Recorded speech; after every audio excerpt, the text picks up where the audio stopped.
over time is going to become another walled garden that's going to become pay to play.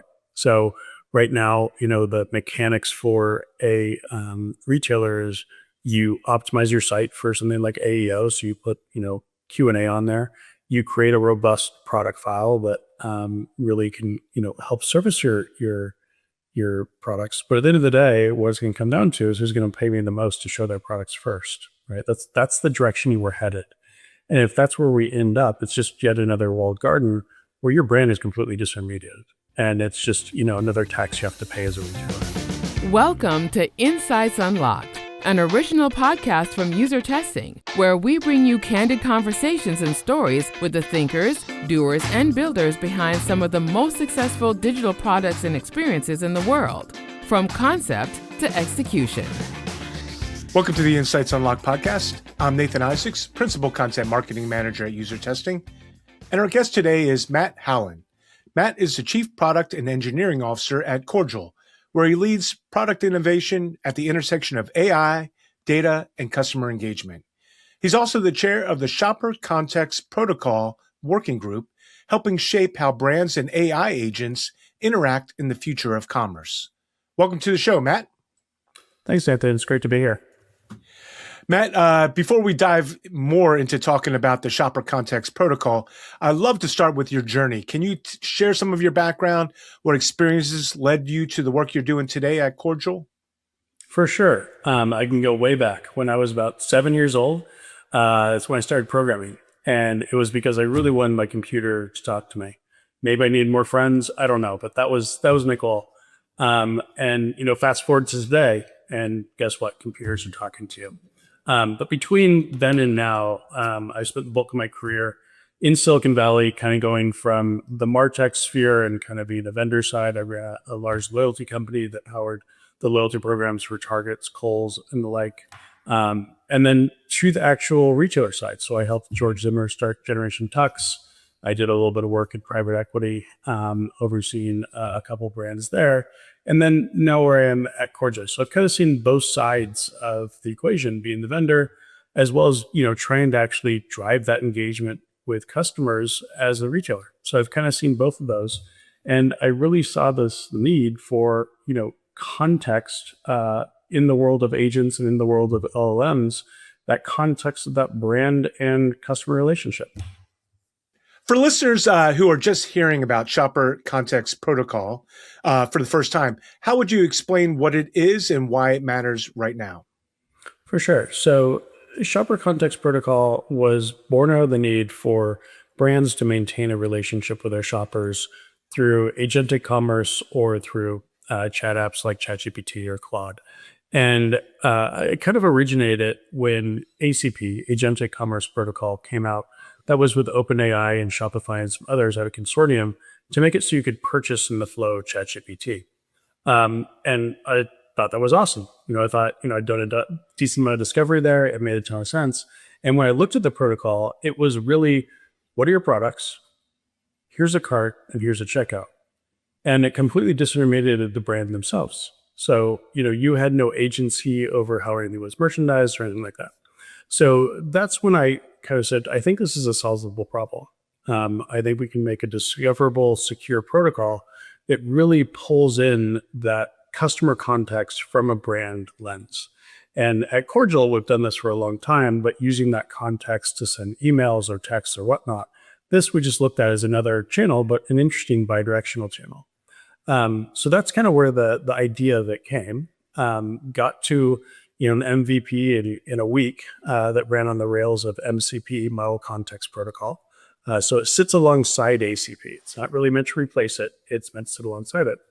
And then, at NRF, Google introduced something called UCP, Unified Commerce Protocol. And Unified Commerce Protocol and ACP, they kind of compete with each other. They're both trying to get the rails for that transaction and that cart. In my opinion, UCP is much better thought out. And it's evolving more quickly. So it actually has a place to get loyalty information, as a place to get some offers, and it keeps expanding. And if I'm honest, it would actually be great for UCP or a standard like that to, evolve to consume a lot of the things that SCP has today.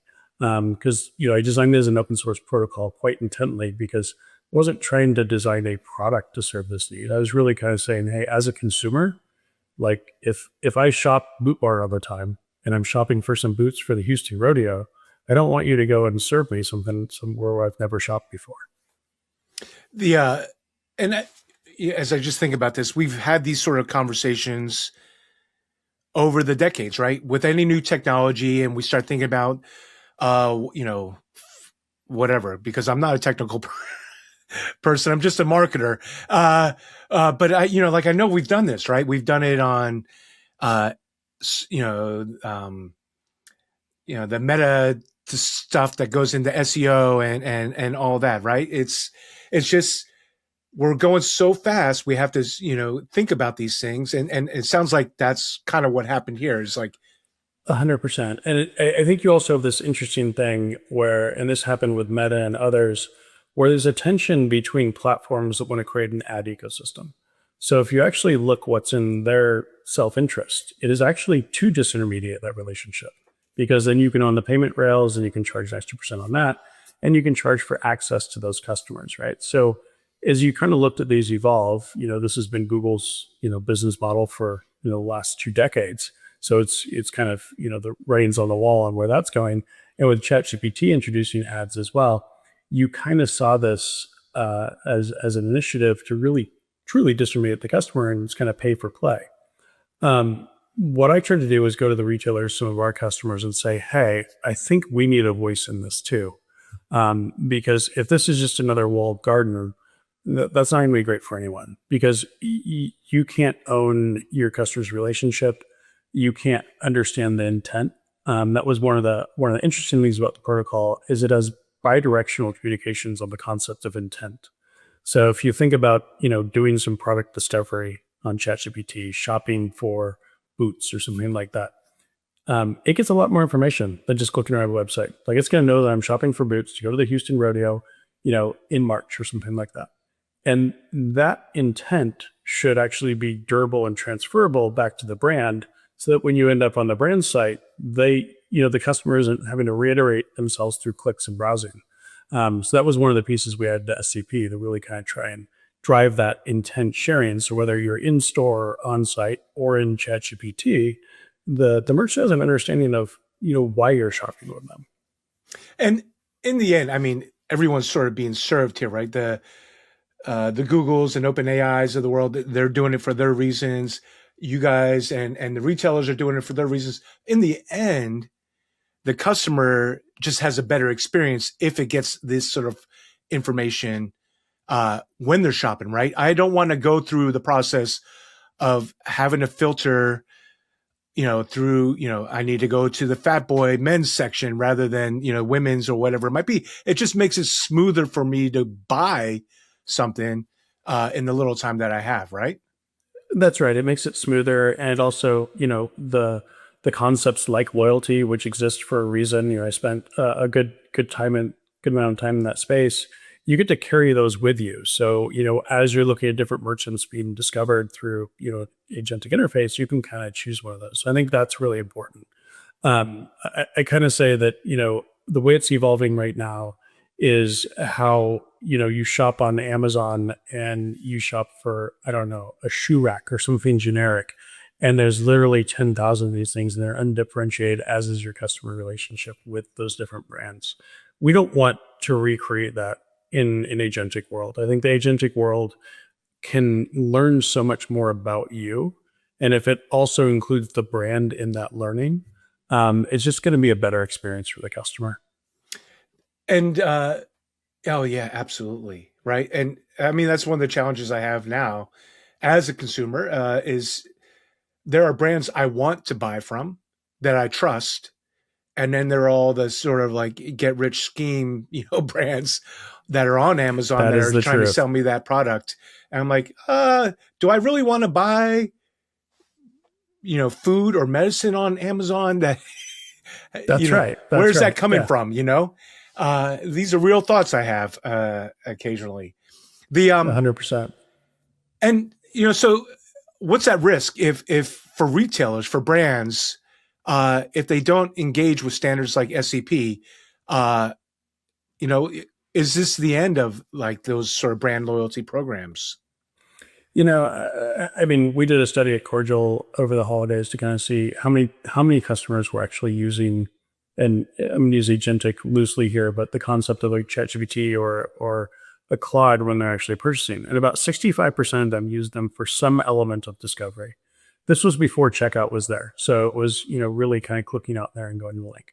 But if all of a sudden you take 65% of those users that are shopping and you have the totality of the experience there, the product surfacing, any merchandising, the checkout itself, even fulfillment, you're completely disintermediated as a brand.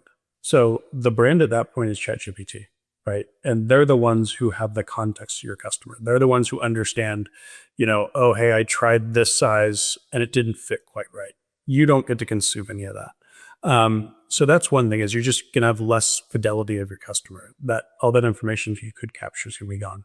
The second one is, over time, it is going to become another walled garden that's going to become pay to play. So right now, the mechanics for a retailer is you optimize your site for something like AEO. So you put, Q&A on there. You create a robust product file that really can, help service your products. But at the end of the day, what it's going to come down to is who's going to pay me the most to show their products first, right? That's the direction you were headed. And if that's where we end up, it's just yet another walled garden where your brand is completely disintermediated. And it's just, another tax you have to pay as a retailer. So where do we go? Where do we go from there? Because as you're telling me that, I'm just like, yes, we went through this in the infancy of all the social media, right? We had all that free organic reach. And then all of a sudden, well, no, you don't get that reach anymore. It's like a sliver of what you did, unless you're paying for paid promotions and stuff like that. And I'm speaking as a marketer and talking to reaching my audience. But so what happens? What's the future? What can be done? Yeah, for sure. Well, I'm an optimist here. So, I brought SCP to the table, not really thinking that it was going to become the established protocol, but really introducing a concept to the market that hopefully others like UCP and others can adopt. UCP has already pulled in some of the loyalty components, so that piece is starting to be surfaced. They've extended their some of their customer information to get more fidelity there. So I think that some of the protocols are starting to go that direction. And I think the reason they're going that way is, as ChatGPT and some of these others have tried to roll out monetization, I think it's very difficult. It's not as easy as search because it looks incredibly biased. It looks like ChatGPT's becoming the salesperson. And I don't think that's the relationship people want with these models today. I think people want a relationship with these models where it's surfacing information, making it easier, but not selling on behalf of. So I'm an optimist that I think customer behavior and customer interaction with those ads is going to lead to where those ads are really informed by that brand customer relationship. And I think that is the direction it's heading. If you kind of look at the way the protocols are skewing, and even look at the way that some of the ad testing is skewing, it's heading in that direction. I do think that the more that brands can get involved with their spending on these ad platforms and whatnot, and their access to data, the more they can steer those. So I think it's really kind of the action there. But this is one of those ones where I think the user interaction is going to drive a little bit of a different result than it did in social media. At least I'm hopeful. Yeah, it'll be interesting. One of my colleagues, Mike Mace, as you were talking there, I reminded of a study he did, going out and asking people to do some research on dishwashers or something like that, using their chat, using whatever LLM they use.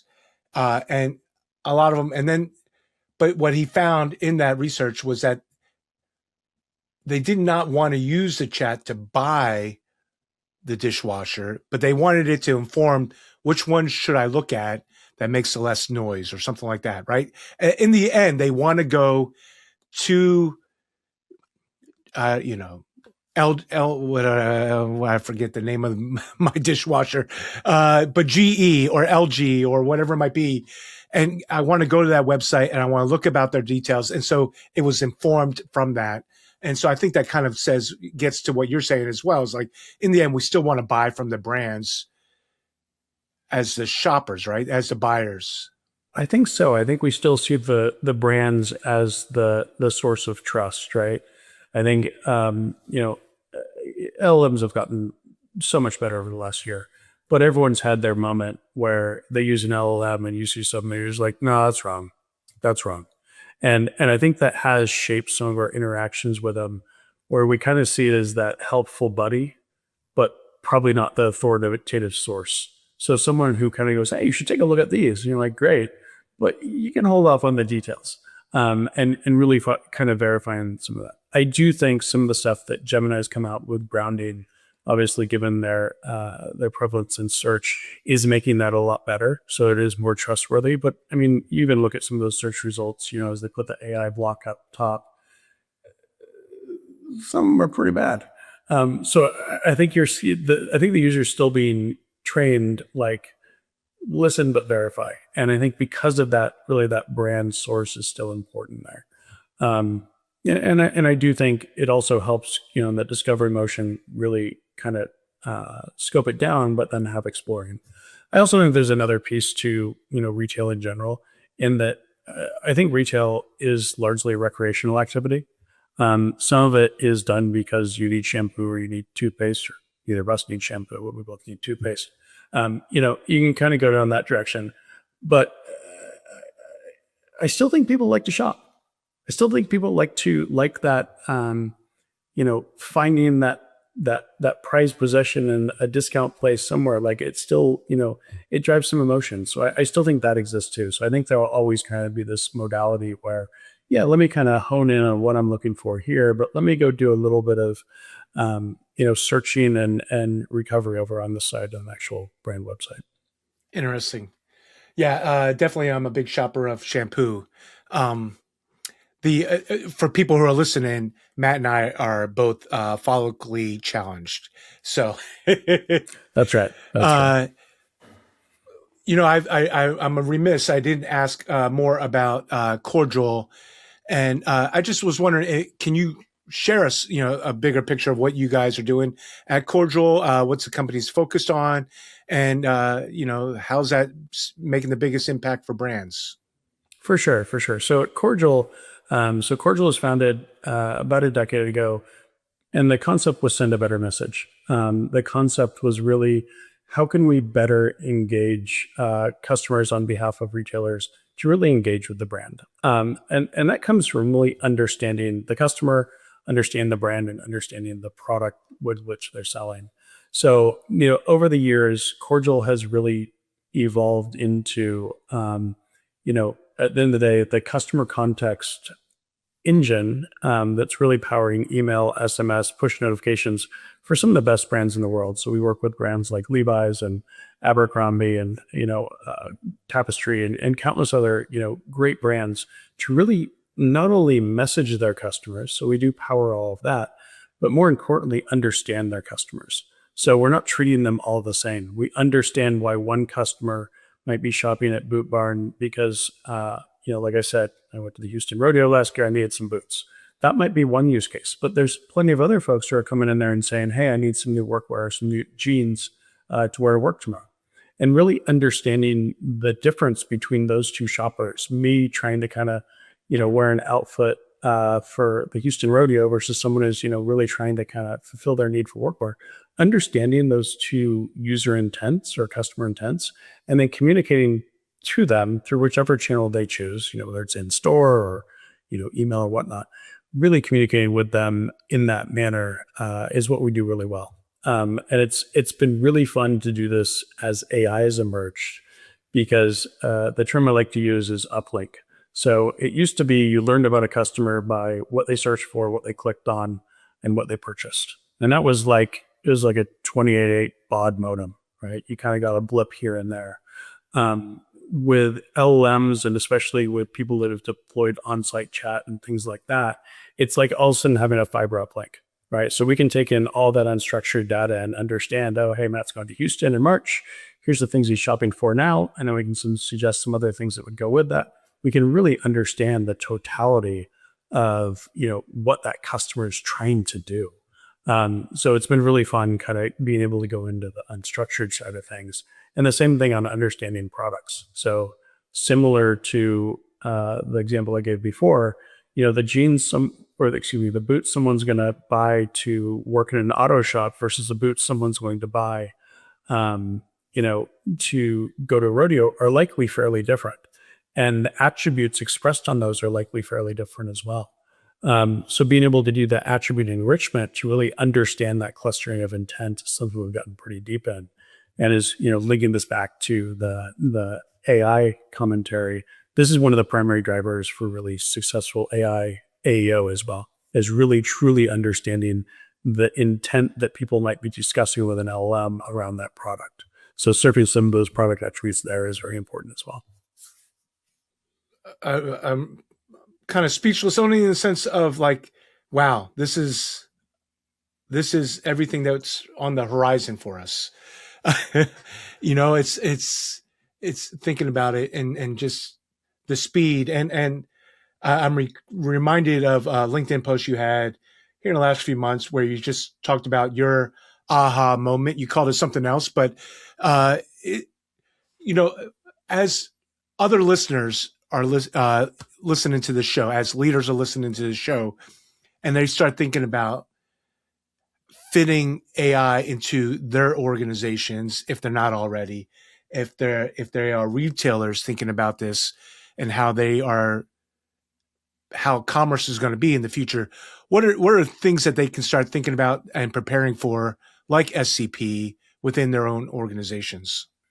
Yeah, for sure. I think there's kind of two pieces of advice I'd have there, and one relates to SCP, and the other relates to, we just did an enterprise-wide deployment of Anthropic and really changing our organization to use AI internally. So regarding SCP and things like that, and I would actually say this holistically across AI, jump in. So many of these things are low friction to try, and it doesn't necessarily have to be trying to solve a problem that's exactly related to your work or something there. One of the things I've done with our team is tried to explore a breadth of ideas that can be solved with AI. Some of them business related, some of them fun and personal.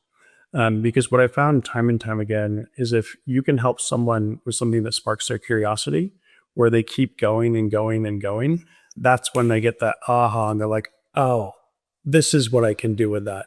And then as soon as you kind of have that spark, it just kind of takes over, and people start trying different things.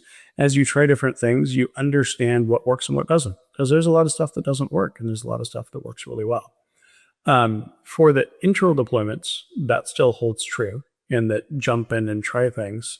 But one of the things I found really interesting is some of the people who have been most successful are the people who cross boundaries in the organization.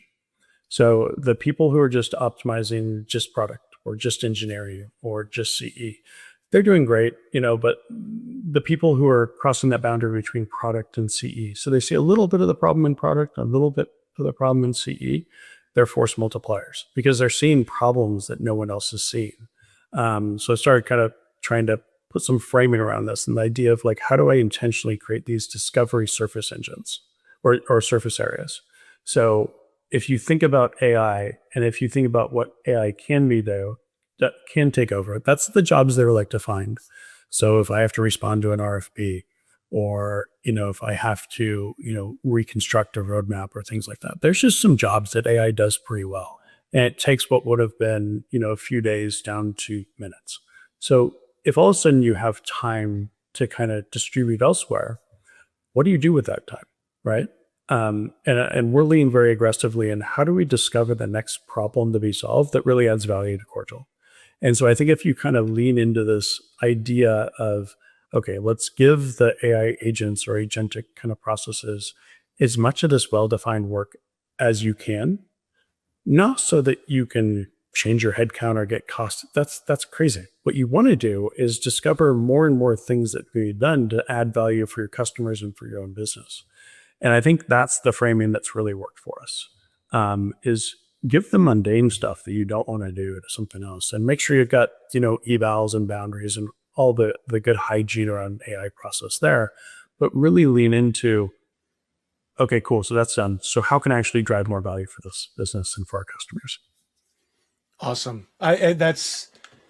I'm hearing a lot of people have that sort of framework there, and I'm not saying in a very smart way, right? It's that's the right way to, if you're just doing this to race to the bottom on costs, you're never going to win in long term.